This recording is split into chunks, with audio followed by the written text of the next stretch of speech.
In this transmission, Matt talks about the sheer exhilaration/terror that comes when you step outside of your comfort zone. He discusses Disney's Moana and her rotting coconuts, as well as an interesting story on the global shortage of mummies.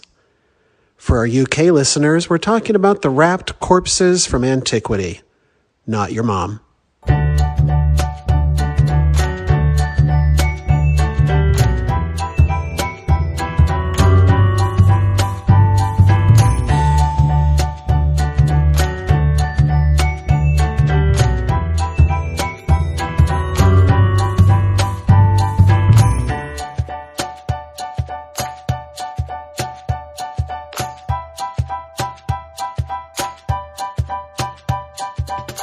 Hello, everybody. Welcome to The Cult. I'm Matt Owens, and if you're not following me on Instagram, I don't want to tell you how to live your life, but I strongly suggest that you drop everything that you're doing, pop on over to Instagram, and check me out. Cult of Matt Owens. I post a lot of additional content over there on my stories. Got live videos that I post up there. Check it out if you're interested. The Cult is going to be about things primarily that just interest me. And if you ask anybody that knows me, that's typically things of a spiritual nature. I enjoy talking about philosophical things, reincarnation, the nature of reality, and other things that interest me. And I came across something from a friend of mine. Shout out to my friend Christina, friend of The Cult. She sent me something about mummies that I think you may find interesting that I'm going to share with you now. There aren't that many mummies in the world, and the reason for that I'm about to explain to you. I found it hard to believe when I heard this, so I had to look into it myself, and I was like, oh, no, that's actually true. People were going around eating mummies. You heard me right. Let me explain. Since antiquity, humans have consumed human parts for spiritual or medicinal purposes. I know this may gross you out. I won't get too detailed, okay? And so it was believed that by consuming a mummy, it would cure you of certain ailments. And so in the Victorian era, specifically, they discovered all these mummies around Egypt and started taking them back home in order to consume the mummy. They would have these viewing parties. They would have these unwrapping parties where they would have people over to their house and have a ceremony, unwrap the mummy, and then get out paper plates and have everybody, it's like a luau, guys. Just gather around the mummy. Just take as much as you want. There's plenty to go around. And it's going to cure you guys of your arthritis or whatever you got going on there. So bon appetit, everybody.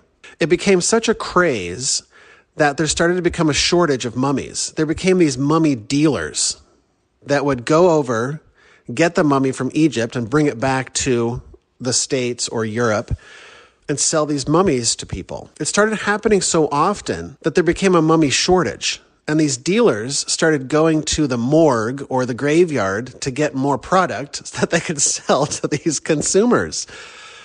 Literally consuming mummies. It's outrageous, right? These are the types of things that we're going to be talking about at The Cult. So if you love just kidding. It's a little grotesque, but it's been on my mind daily ever since I first came across it. And I can't shake it out of my mind. So now there you go. I deposited it into your mind. I dumped it into your mind. I often like to use my own life as an example. It helps me to become more vulnerable by talking about these things out loud. That's sort of what the podcast is about for me, is using it as a vehicle for my own personal growth. So buckle up. Thanks for joining me. But knowing that by displaying what I'm working through in real time, that it can often help other people who are listening to this podcast, because perhaps you're going through the same thing that I am. So I'm going to talk today about stepping outside my comfort zone, and recording this podcast is stepping outside my comfort zone. And so the reason why this is stepping outside my comfort zone to record this podcast is because there's a voice in my head. Perhaps you have a similar voice in your head. I've named mine. I call mine Hal, H-A-L, like the artificial intelligence in the movie 2001: A Space Odyssey. Check it out. Cinematic masterpiece, in case you're interested. But Hal is that voice in my head that always wants to keep me in my comfort zone, keep me safe. He represents the reptilian part of my brain that just wants to keep me safe. But as I've started this spiritual journey of mine, I realized that in order to grow as a human being, in order for my soul to expand, my consciousness to expand, that's going to involve a little trek outside of my comfort zone. And Hal doesn't like that. So Hal will do everything that Hal can.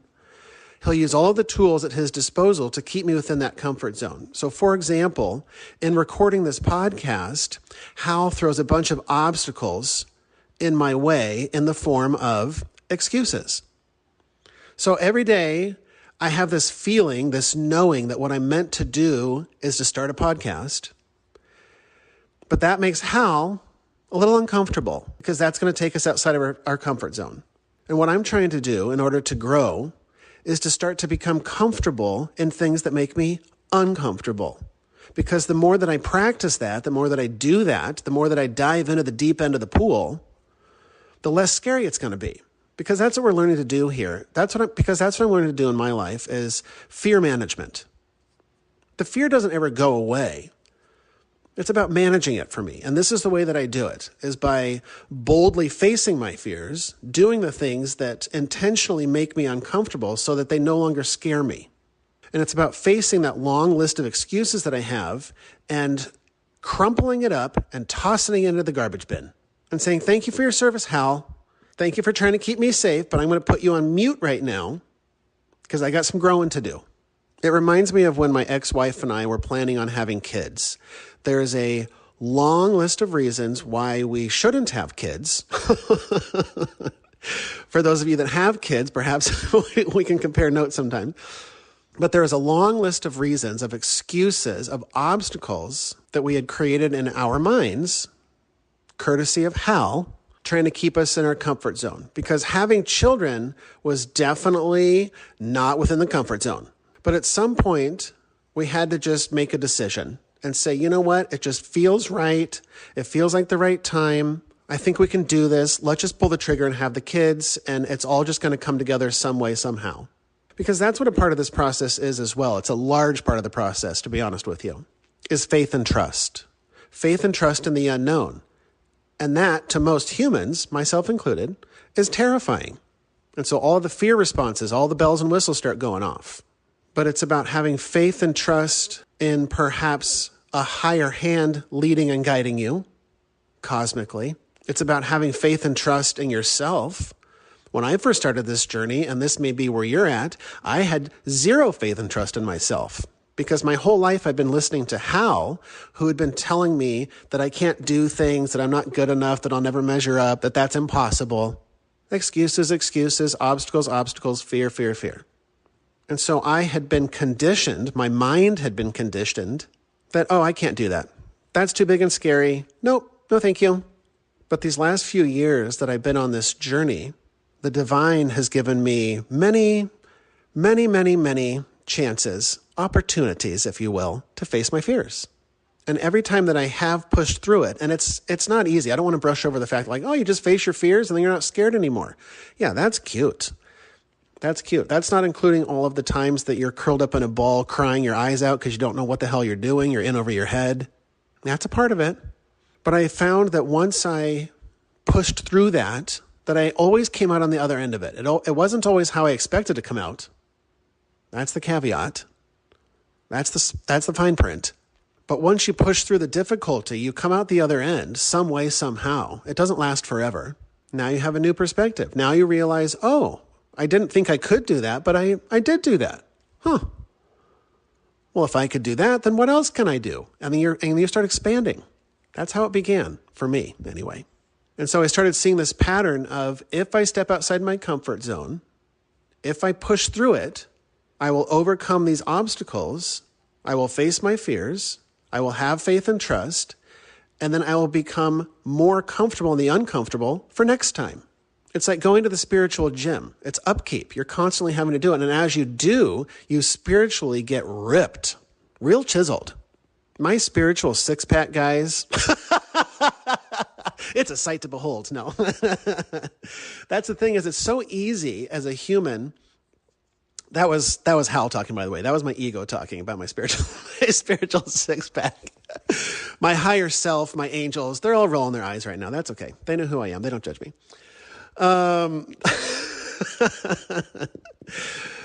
The more and more that I start to jump off of the cliff, metaphorically, and have faith and trust that it's going to work out in the end, the stronger I become, spiritually speaking, mentally speaking. And so it's a constant game of fear management, skills sharpening. Another example that came to mind was the Disney movie Moana. There's so many metaphors. Moana always had a calling, a feeling that she was meant for something more, that there was something beyond the reef that surrounded her Polynesian island, Matanui. But all of the villagers, including her father, who was in charge. I was going to say king, but I was like, was he a king, president, governor? I don't know, whatever the title was. The chief. He's chief. Let's go with chief. Her father was the chief, and he had made a rule that nobody was allowed to go beyond the reef because that was too scary. And so we're just going to stay here in our comfort zone, here on our cozy little island. We're going to sing our songs. We're going to weave our baskets just like we always have. And everything's going to be hunky-dory, okay? But then people like Moana come along, people like Matt Owens come along, maybe people like you come along and say, that's not going to work for me. I can't do this humdrum life anymore. I feel like there's something calling me. I feel like there's something higher than where I'm at right now. And I'm interested in pursuing it, but it scares the shit out of me. And it's about being brave and having the courage to stick your toe beyond that line, beyond that reef, outside of that comfort zone. And say, I don't know what's out there, but it's got to be better than where I'm at now. Maybe you're unhappy in your relationship. Maybe you're unhappy at work. Maybe you're just generally unhappy. And that's okay. For me, that was a signal that it was time to step outside of my comfort zone. When things start feeling stagnant, when things start feeling like Groundhog Day, when I start getting real itchy, that's when I know that I've been in my comfort zone too long. That's when I know that it's time to roll up my sleeves and try something different here. And so perhaps you have that voice in your head telling you that you're not good enough, that you could never do this or do that you're not smart enough to run your own business, for example. Maybe you don't have anybody in your life that's encouraging you. Maybe you don't even encourage yourself. Been there. Hi. Let me encourage you today that you can do this. Whatever it is that's calling you, I want to encourage you to take a step forward and just head in a direction different than where you're at right now. To just move in any direction. It's going to feel so good. But first, it's going to be terrifying. But it's so satisfying once you push through that fear to look back and realize, wow, I did that. And take a minute to be proud of yourself. Pat yourself on the back. Get that gold star out. Sometimes the universe will give us a gentle nudge, light a little fire under our bum in order to get us out of that comfort zone. In the movie Moana, in case you haven't seen it, their food supply started dwindling. And so in order to find other food, in order to stay alive, they had to go out beyond the reef and explore for other islands, for other sources of food. And oftentimes the universe, God, spirit, the force, whatever you want to call it, will create scenarios in our life that are meant to help us out, to push us outside of our comfort zone. And initially when these things happen, they seem terrible. They seem awful, bad. Like in Moana, for example, their food supply started getting tainted. All the coconuts were going rotten. All the fish were disappearing. And I view that as a loving universe, a loving hand guiding them out beyond the reef, gently pushing them to go and explore the other islands, to face their fears, because if they don't, there's no more food. And often that'll happen in our own lives. You'll be working at a job that you're not meant to be at any longer, and the heat will get turned up more and more and more. Things will start irritating you more. Customers, clients, coworkers, your boss is going to start driving you nuts, or your boss is going to start calling you in the office every week, or the person sitting next to you just will start driving you more and more crazy every day. The reason for that is because you're gently being nudged out of there, but you're creating your own resistance by staying within your comfort zone, refusing to grow, refusing to expand. And that's okay. I've been there as well.